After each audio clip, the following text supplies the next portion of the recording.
Kitendo cha figo kushindwa kufanya kazi, na hii kutokana na mambo mengi. Changamoto ya kwanza ni matumizi ya pombe kali ama kutumia vitu ambavyo ni alcoholism.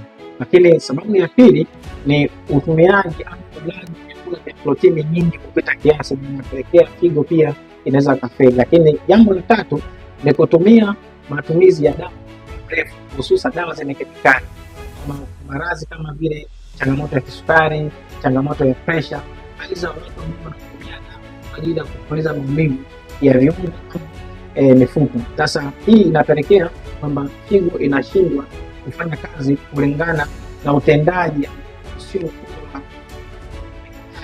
inapelekea figo kushindwa kufanya kazi. Kwa hiyo namna gani ya kwenda kuondoa hizi changamoto kwenye figo? Cha kwanza natakiwa kufanyiwa detoxification, kwa maana mwili unatakiwa kufanyiwa nutrition kwamba uondolewe sumu na kuweza kumsafisha. Lakini jambo la pili, kupata matibabu ili na vyanzo vya kwenye figo. Kwa hiyo kama uko tayari, unaweza kuchukua namba ya simu hapo chini ili kwenda kutatua changamoto za maradhi ya figo na kutumia kibarishi. Karibu sana.